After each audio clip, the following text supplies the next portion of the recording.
नमस्कार, उत्तराखंड की खबरों में आपका स्वागत है। मैं हूं मनोज मानस। खबरों का रुख करेंगे उससे पहले देख लेते हैं इस वक्त की अहम सुर्खियां। द्वाराहाट पहुंचे सीएम पुष्कर सिंह धामी द्वारा अल्मोड़ा से प्रत्याशी अजय टम्टा के समर्थन में किया गया रोड शो, जनसभा को भी संबोधित किया। कल उत्तराखंड में सीएम योगी करेंगे 2 रैलियां। हल्द्वानी में सीएम योगी भरेंगे चुनावी हुंकार। खुफिया एजेंसियां अलर्ट सुरक्षा में तैनात रहेंगे 700 जवान। कांग्रेस स्टार प्रचारकों का चुनावी दौरा शुरू। उत्तराखंड में 13 अप्रैल को प्रियंका गांधी की जनसभा। रामनगर नैनीताल में पहली जनसभा। चारधाम यात्रा को बचा 1 महीना से भी कम समय। जिला प्रशासन व स्थानीय प्रशासन ने कसी कमर। जाम की स्थिति बन सकती है बड़ी चुनौती। कांग्रेस प्रत्याशी गणेश गोदियाल ने भाजपा पर लगाए गंभीर आरोप। कहा कि भाजपा शराब बांटकर चुनाव जीतना चाहती है। चुनाव मिल रहा है सरकार का समर्थन। खराब मौसम का अलर्ट जारी। अगले कुछ दिन खराब रहेगा मौसम। आज 5 जिलों में येलो अलर्ट जारी। आईएमडी ने जारी की चेतावनी। आप देख रहे हैं के न्यूज, खबरों का सारथी। और अब खबरें विस्तार से। उत्तराखंड में भाजपा की चुनावी तैयारियों को धार देने के लिए प्रधानमंत्री नरेंद्र मोदी ऋषिकेश पहुंचे, जहां पर प्रधानमंत्री ने राज्य की जनता से भाजपा के 5 प्रत्याशियों को जिताने की अपील की। वहीं पीएम नरेंद्र मोदी ने अपने संबोधन में कांग्रेस पर जमकर निशाना भी साधा। निशाना साधते हुए उन्होंने अपनी सरकार के कार्यों की जमकर सराहना भी की। प्रधानमंत्री मोदी ने कहा कि सरकार की सही नीतियों के चलते ही पहाड़ों पर सुविधाओं को विकसित किया गया है। पीएम मोदी ने कहा कि पलायन रोकने के लिए सरकार ने पहाड़ों में सुविधाओं का जाल बिछाया है। पहाड़ पर सड़क, रेल, रोपवे और हवाई क्षेत्र को बेहतर करने के लिए जरूरी कदम सरकार ने उठाए हैं। प्रधानमंत्री ने दावा किया कि पहाड़ का पानी और पहाड़ की जवानी पहाड़ के काम आ रहे हैं। अब इसके लिए पहाड़ के युवाओं को रोजगार के लिए अवसर उपलब्ध कराना, चारों धामों का विकास, रेल और एयर कनेक्टिविटी से पहाड़ों से पलायन रुका है। वहीं पीएम मोदी के इस बयान पर कांग्रेस ने सवाल भी खड़े किए हैं। कांग्रेस का आरोप है कि प्रधानमंत्री के दावे हवाई हैं। सबसे ज्यादा पलायन भाजपा सरकार के कार्यकाल में हो रहा है। आपको बता दें कि पलायन आयोग की रिपोर्ट के मुताबिक उत्तराखंड में हर रोज औसतन 230 लोग पहाड़ से पलायन कर रहे हैं, जबकि 2018 से पहले तक यह आंकड़ा 138 था। यह रिपोर्ट देखिए।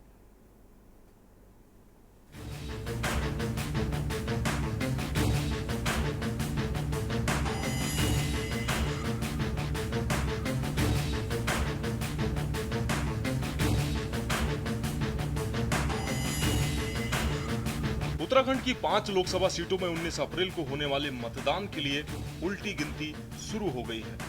चुनाव की घड़ी नजदीक आते ही राज्य का सियासी पारा गर्माता जा रहा है। चुनावी प्रचार के मामले में भाजपा अपने विरोधी दलों से काफी आगे नजर आ रही है। राज्य की 5 लोकसभा सीटों में प्रधानमंत्री नरेंद्र मोदी ऋषिकेश पहुंचे। इस दौरान उन्होंने विजय संकल्प रैली को संबोधित किया। प्रधानमंत्री ने अपने संबोधन में कई बार कांग्रेस पर निशाना साधा। साथ ही दावा किया कि डबल इंजन की सरकार में देश और प्रदेश का तेजी से विकास हो रहा है। पीएम मोदी ने दावा किया है कि उत्तराखंड के पहाड़ों से पलायन रुका है। सरकार ने पहाड़ों में सुविधाओं का जाल बिछाया है। पहाड़ पर सड़क, रेल, रोपवे और हवाई क्षेत्र को बेहतर करने के लिए जरूरी कदम उठाए हैं, जिससे पहाड़ का पानी और पहाड़ की जवानी पहाड़ के काम आ रही है। 20 लाख यात्री केदारनाथ के दर्शन के लिए आए। अगर पूरी 4 धाम यात्रा की बात करें तो पिछले वर्ष 55 लाख से ज्यादा श्रद्धालुओं ने उत्तराखंड की यात्रा की। पिछले वर्ष ही मैंने मानस खंड में आदि कैलाश और ओम पर्वत की यात्रा की। लोगों को हिमालय में स्थित ऐसी अलौकिक जगहों को देखने का अवसर मिला, तब वहां भी सैकड़ों यात्री पहुंचने लगे हैं। पर्यटन का ये विस्तार सिर्फ एक सेक्टर का विस्तार नहीं है। पर्यटन बढ़ने का मतलब है रोजगार के ज्यादा से ज्यादा अवसर। साथियों, उत्तराखंड में हो रहे इस विकास ने अब पलायन की खबरों को बीते दिन की बात बता दिया है। वहीं एक ओर जहां प्रधानमंत्री पहाड़ों से पलायन रुकने का दावा कर रहे हैं, तो दूसरी ओर पलायन आयोग की ही रिपोर्ट में पहाड़ से लगातार पलायन का दावा किया गया है। पलायन आयोग की रिपोर्ट के मुताबिक उत्तराखंड में हर रोज औसतन 230 लोग पहाड़ से पलायन कर रहे हैं, जबकि 2018 से पहले तक यह आंकड़ा 138 था। रिपोर्ट के मुताबिक उत्तराखंड में वर्ष 2008 से 2018 के बीच कुल 5,02,717 लोगों ने पलायन किया, जबकि पलायन आयोग के गठन के बाद 2018 से 2022 के बीच बीते 4 वर्षों में ही यह आंकड़ा 3,35,841 पहुंच गया है। बेहतर सड़क, शिक्षा, रोजगार और स्वास्थ्य सुविधाओं के अभाव में पहाड़ों से पलायन लगातार जारी है। वहीं राज्य में पलायन के मुद्दे पर अब सियासत भी गर्मा गई है। तो सबसे पहले तो सर मैं ये कहना चाहूँगा कि जो हमारे उत्तराखंड में काफ़ी चीज़ें अभी सुविधाएं नहीं है। जैसे कि मैं मेन बात करना चाहूँगा कि रोजगार का ये कि पहाड़ों में न तो शिक्षा से लेके कोई बात हो रही है, न तो स्कूलेज में टीचर्स की सुविधाएं हो रही है। पहाड़ में रोजगार के लिए सबसे पहले ये कहना चाहूँगा कि पहाड़ों में अच्छे बड़े होटल्स खोले जाए, पर्यटन की चीज़ें खोले जाए, जिससे लोगों को आमदनी के लिए पैसा आया जा सके। पूरे पहाड़ खाली हो गए, गांव के गांव खाली हो गए। कोई व्यक्ति मर जा रहा है तो उसको कंधा देने के लिए 4 लोग नहीं मिल रहे हैं। और प्रधानमंत्री जी कह रहे हैं हमने पलायन रोक दिया। कौन सा इंफ्रास्ट्रक्चर आपने खड़ा किया? गुजरातियों को ला करके केदारनाथ के पुनर्निर्माण में, बद्रीनाथ के पुनर्निर्माण में जो उनका मूल स्वरूप था उसको बिगाड़ने का काम। सिलक्यारा के टनल में जो इतना बड़ा हादसा हुआ उसमें इलेक्ट्रल बॉन्ड से पैसा खा गए, वहाँ पर इतना बड़ा हादसा हो गया। इसको इंफ्रास्ट्रक्चर आप कह रहे हो। 4 धाम जो परियोजना चल रही है ऑल वेदर रोड के नाम पर, जितनी दुर्घटनाएं और जितनी मौतें पिछले 10 वर्षों में इन बॉर्डर रोड्स में हुई, इन ऑल वेदर रोड में हुई, उतनी पूरे 60 साल में नहीं हुई। पूरे प्रदेश का हाल बुरा है और प्रधानमंत्री जी पता नहीं कहाँ की हवा की बात कर रहे हैं, न जाने कहाँ की बात कर रहे हैं। तो ये सारी शिगुफे हैं और केवल जुमले हैं। मैं समझता हूँ न पलायन रुका है, न विकास हुआ है। पूरे प्रदेश का बुरा हाल है, बेरोजगारी का बुरा हाल है और बेरोजगारी के कारण ही नौजवान पलायन कर रहा है। कल प्रियंका गांधी जी पहली बात तो मैं आपको ये बताऊं कि देखो, ये कांग्रेस का जो भी आरोप है वो निराधार और असत्य आरोप है। क्योंकि जब से भारतीय जनता पार्टी की सरकार आई है तब से पहाड़ का विकास बहुत तेजी से हुआ है। अब आप सोचिए, कभी कल्पना कोई कर सकता है कि पिथौरागढ़ अल्मोड़ा में मेडिकल कॉलेज बनेगा? कभी कोई कल्पना कर सकता था? जो अंग्रेज भी जिस काम को नहीं कर पाए, ऋषिकेश से कर्णप्रयाग तक आज पहाड़ में रेल चल रही है, तो ये कभी कल्पना हो सकती थी क्या? कैसे कांग्रेस इस बात को बोलती है? हमने श्रीनगर में NIT का काम शुरू करा दिया है, श्रीनगर में विश्वविद्यालय शुरू करा दिया है। एक नया विश्वविद्यालय हमने जो है कि सरकारी शोभन सिंह जीना जी के नाम से अल्मोड़ा में शुरू किया है। एक नहीं अनेकों काम ऐसे पहाड़ में, अगर मैं काम गिनाने लगूंगा तो घंटे लग जाएंगे। तो जब ये काम हमने शुरू किए हैं तो इन कामों के शुरू करने के आधार पर ही तो पलायन रुक रहा है। तो इसलिए जो उनका कहना कि भाई पलायन तेजी से बढ़ रहा है, ये गलत है, ये निराधार और असत्य है।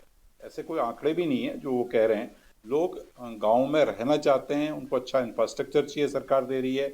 अच्छी शिक्षा सरकार दे रही है, अच्छा स्वास्थ्य सरकार दे रही है, एयर कनेक्टिविटी से सरकार जोड़ रही है। तो ये सारे काम हम लोग कर रहे हैं। तो ये बहुत ही असत्य और मैं कह सकता हूँ निराधार आरोप है। कुल मिलाकर एक और जहां प्रधानमंत्री नरेंद्र मोदी पहाड़ों से पलायन रुकने का दावा कर रहे हैं, तो वहीं दूसरी ओर पलायन आयोग की रिपोर्ट में ही साल दर साल पलायन के बढ़ते ग्राफ का आंकड़ा दिखाई दे रहा है। ऐसे में सवाल यह है कि क्या प्रधानमंत्री के दावे हवा हवाई हैं? आखिर क्यों पहाड़ का पानी और पहाड़ की जवानी, पहाड़ के काम नहीं आ रही? Uttarakhand desk report. अब रुक करते हैं अगली खबर का। हरियाणा के मुख्यमंत्री नायब सिंह सैनी लक्सर पहुंचे हैं। लक्सर के भोगपुर गांव में उन्होंने एक जनसभा को संबोधित किया, लोगों से भाजपा के पक्ष में वोट करने की अपील भी की। इस दौरान उन्होंने कहा कि प्रधानमंत्री नरेंद्र मोदी की नीतियों के कारण उत्तराखंड की जनता में भारी उत्साह है। उन्होंने जो सम्मान उत्तराखंड की जनता को दिया है उसे देखकर तय है कि यहाँ की जनता 5 लोकसभा सीटें जीताकर तीसरी बार नरेंद्र मोदी को प्रधानमंत्री बनाएगी। इसके साथ ही आरोप भी लगाया कि कांग्रेस ने केवल नारे दिए हैं और केवल बातें बनाई हैं, लेकिन प्रधानमंत्री मोदी ने काम किया है। उनकी सरकार में लोगों को पीएम आवास योजना के तहत पक्के मकान, किसानों को पेंशन, हर घर नल और जल, आयुष्मान योजना, उज्ज्वला योजना और एम्स जैसे बड़े अस्पताल दिए गए हैं। इन्हीं योजनाओं के दम पर देश की जनता भाजपा को वोट देगी और पीएम मोदी को तीसरी बार प्रधानमंत्री बनाएगी। देखिए, बड़ा जोश और उत्साह लोगों में है।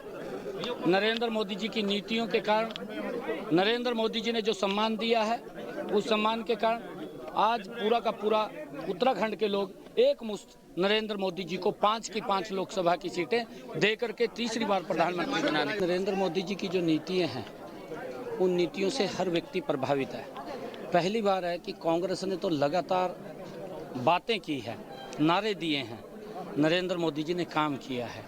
आज गरीब व्यक्ति को चाहे आयुष्मान कार्ड की बात हो, चाहे हर घर के अंदर नल स्वच्छ जल की बात हो, चाहे प्रधानमंत्री आवास योजना के तहत 4 करोड़ से ज़्यादा लोगों को नए मकान बना करके देने की बात हो इन्हीं 10 वर्षों के अंदर, और चाहे गरीब व्यक्ति को जनधन खाते खोल करके बैंकों में वो जाएं उसका अधिकार देने की बात हो।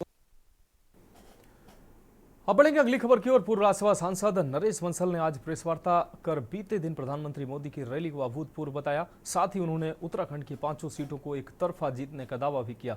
इसके साथ ही उन्होंने कांग्रेस पर हमला बोलते हुए कहा कि प्रियंका गांधी की उत्तराखंड में चुनावी जनसभा है, ऐसे में उन्हें कुछ सवालों के जवाब जरूर देने चाहिए। उन्होंने कहा कि एक तरफ वह कहती हैं कि मैं लड़की हूं, लड़ सकती हूं, वहीं उनको खुद ही पार्टी से ही टिकट नहीं दिया गया है। उन्होंने ये भी कहा कि एक तरफ जहां हम नारी शक्ति की पूजा करते हैं, वहीं कांग्रेस शक्ति को समाप्त करने की बात कहती है। इसका भी जवाब प्रियंका गांधी को देना होगा। उनकी आने वाली नेता श्रीमती प्रियंका वाड्रा एक महिला है। उन्होंने कहा भी है, पिछले चुनावों में भी कहा था, उनका नारा था लड़की हूं, लड़ सकती हूं। लिहाजा चंद महत्वपूर्ण सवालों का जवाब उन्हें कल अपने कार्यक्रम में देना ही चाहिए। पहला है, मोहब्बत की दुकान चलाने का दावा करने वाले उनको रामलला और भारत की सनातन संस्कृति से इतनी नफरत क्यों है, इसे उन्हें स्पष्ट करना चाहिए। उनके नेता सहयोगी उनके सनातन धर्म को तरह तरह से गाली देते हैं, नष्ट करने की बात करते हैं, डेंगू, मलेरिया, मच्छर, इस प्रकार की भाषा का प्रयोग करते हैं।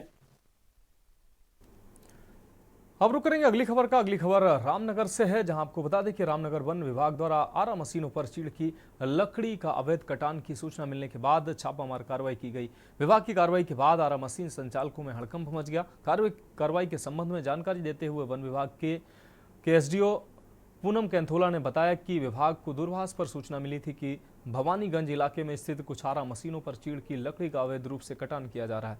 उन्होंने बताया कि सूचना के बाद वह वन विभाग वन कर्मियों के साथ इस इलाके में स्थित 2 आरा मशीनों पर पहुंची, जहां मौके पर पड़ी चीड़ की लकड़ी की जानकारी आरा मशीन संचालकों से ली गई। उन्होंने बताया कि विभाग द्वारा इसकी जांच की जा रही है। यदि जांच में चीड़ की लकड़ी का अवैध रूप से कटान पाया गया तो संबंधित आरा मशीन संचालक के खिलाफ नियमानुसार कार्रवाई की जाएगी।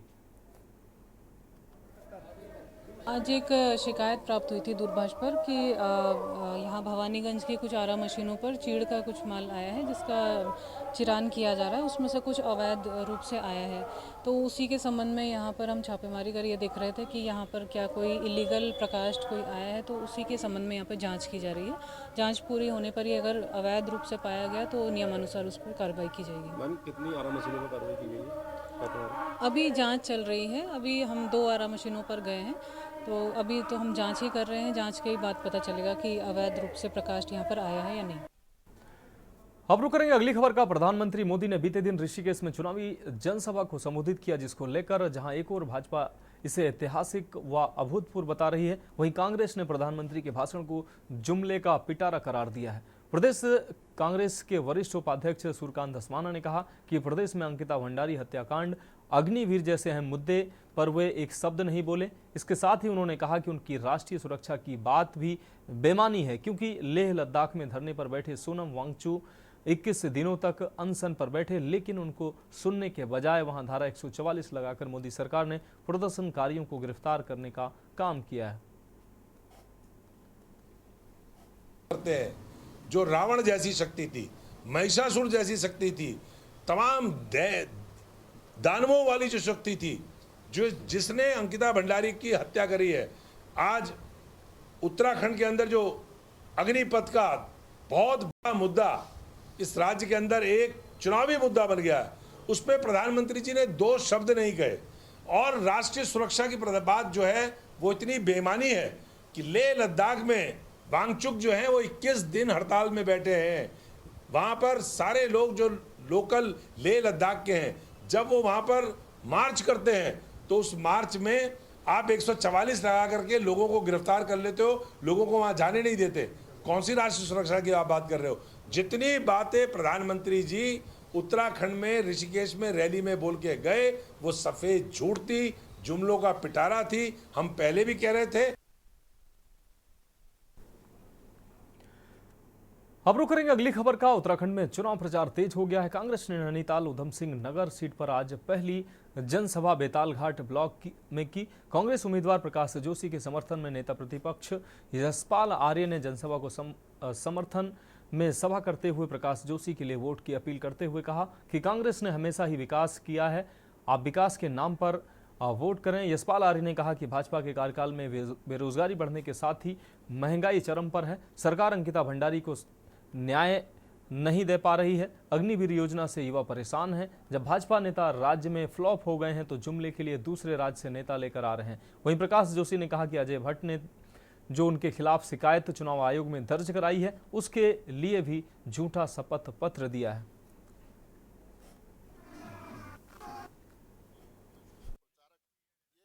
सरेंडर कर चुके हैं, इसलिए बाहरी जो नेता हैं देश के प्रदेश के अन्य प्रदेशों के नेताओं को लाकर जनता को फिर एक बार गुमराह करना चाहती है, लेकिन जनता अब इनके झांसे में आने वाली नहीं है। उन्होंने कल चुनाव आयोग में शिकायत की कि प्रकाश जोशी झूठ बोल रहे हैं। मेरी सांसद निधि के बारे में जो सवाल था कि 17 में से सिर्फ 7 करोड़ खर्च कर पाए। अब वो जो आरोप है उनका इसलिए झूठा है। एक तो लोकसभा का जो रिकॉर्ड है, भारत सरकार का रिकॉर्ड मेरे पास वो है, हम सबके पास है, वो इसमें झूठ बोल रहा है पूरी तरह से। दूसरी बात, किसी एक आरटीआई एक्टिविस्ट ने आरटीआई डालकर उसमें सूचना निकाली थी और वो प्रतिष्ठित अखबार में, दैनिक जागरण में भी छपी, सारे अखबारों में छपी, सब मीडिया ने दिखाया। अगर वो सच में इतनी झूठी खबर थी तो मान आने का दावा क्यों नहीं करा इतना महीनों में? तो 2 महीने पुरानी खबर हो गई है, 1.5-2 महीने पहले। उनके ऊपर क्यों नहीं दावा करा? मेरे पर मुझ पर क्यों कंप्लेंट कर रहे हैं? पर हमारे पास तो लोकसभा रिकॉर्ड है। भटजी, आपका झूठ अब पकड़ा गया है और आपने एक गलती और कर दिया। एक झूठ को छुपाने के लिए अब आपने चुनाव आयोग को झूठा पत्र भेजा। तो खबरों में वक्त एक ब्रेक का है, जल्द हाजिर होंगे। आप देख रहे हैं के न्यूज, खबरों का सारथी।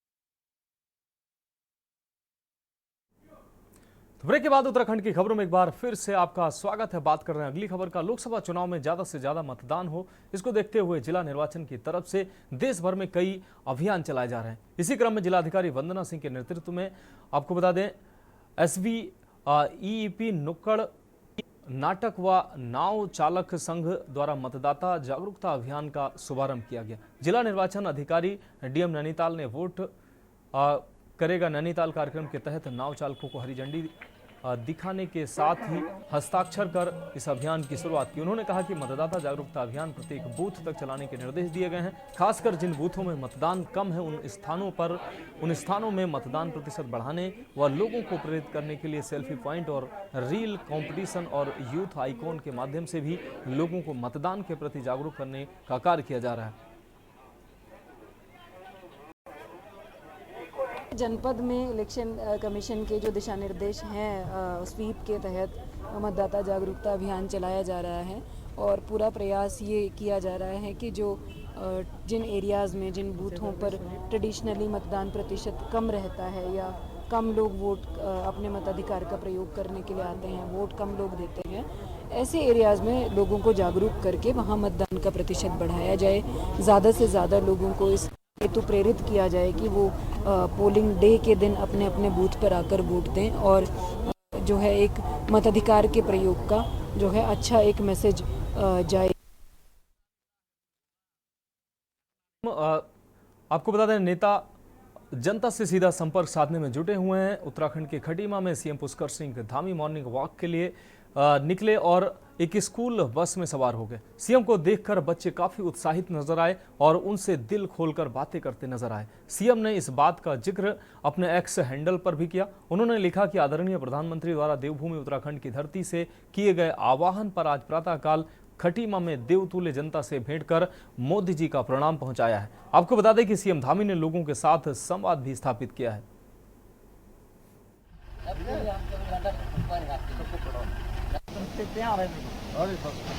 मोदी जी ने राम राम कहा है, ठीक है। उन्होंने कितने सपन जले झाला, सपन में मेरे पहला सरकार है, बस हो गया, सुनते रहते हैं तो नहीं सुन पाते।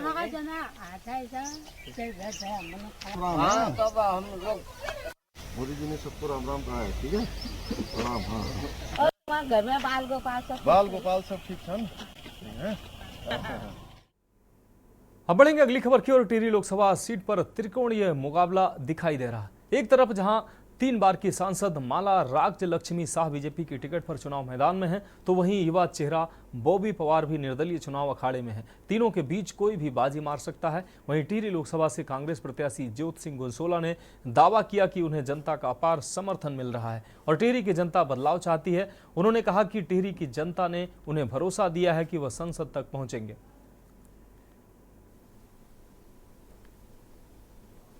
टिहरी संसदीय क्षेत्र से सीट नंबर 1 से शुरू होगा और ये परिवर्तन पूरे देश में होगा। आम जन ये मन बना चुका है। मैं पूरा संसदीय क्षेत्र घूम कर आ चुका हूँ। 2 राउंड मैंने इसमें मारे हैं। मुझे अब ये लगने लगा है कि जनमानस की जो इच्छा है वो ये है कि भाई सांसद कम से कम इस तरह का तो होना चाहिए कि कोई हमारी खैर खबरियाँ ले ले, लोगों के आम सवालों से जुड़े, उनके सवालों को सदन तक पहुँचाए।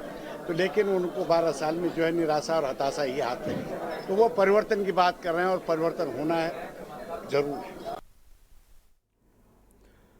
अब बात करते हैं अगली खबर की। पौड़ी जिले के चौबट्टा खाल विधानसभा के नौगांव खाल में गढ़वाल लोकसभा प्रत्याशी गणेश गोदियाल ने जनसभा को संबोधित करते हुए केंद्र सरकार समेत राज्य सरकार के कार्यकाल पर किए सीधे सवाल उठाए हैं। उन्होंने कहा कि देश और प्रदेश में युवाओं को रोजगार देने में डबल इंजन की सरकार विफल रही है। अच्छे दिन का वादा करने वाली सरकार अभी तक अपने वादों पर खरा नहीं उतर पाई है। प्रधानमंत्री मोदी उत्तराखंड के ऋषिकेश में आए, लेकिन अंकिता भंडारी हत्याकांड को लेकर उन्होंने शायद ही कुछ कहा हो। बॉडी लैंग्वेज और कथन में काफी अंतर दिखा, जिससे साफ महसूस हो रहा है कि वह अपने आप को ऐसा महसूस कर रहे थे।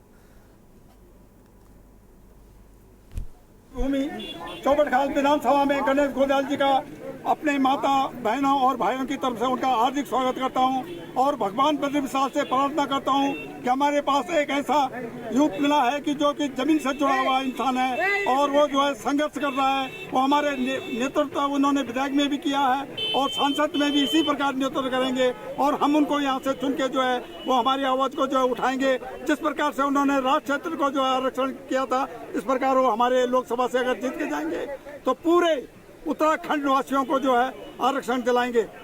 बहनों का, इन भाइयों का मुझ पर प्रेम है, प्यार है, आशीर्वाद, और बड़े देर से धूप में बैठकर वो मेरा इंतजार कर रहे थे। इसलिए मैंने ये उचित नहीं समझा कि मैं आते ही छांव में बैठकर इन सबको संबोधित करूं और मैंने इसीलिए ये आग्रह किया अपने कार्यकर्ताओं से कि हमारी कुर्सी भी इनके साथ धूप में लगाई जाए और मैं इस धूप में से इनको संबोधित करूँ।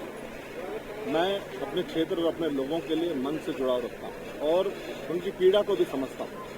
ऐसा नहीं है कि खाली मैं यहाँ पे इलेक्शन लड़ने आया, मैं वहाँ पे हर सुख दुख में हमेशा उनके साथ प्यार मुझे हमेशा। तो उत्तराखंड की खबरों में अभी के लिए मेरे साथ इतना ही। मुझे दीजिए इजाजत।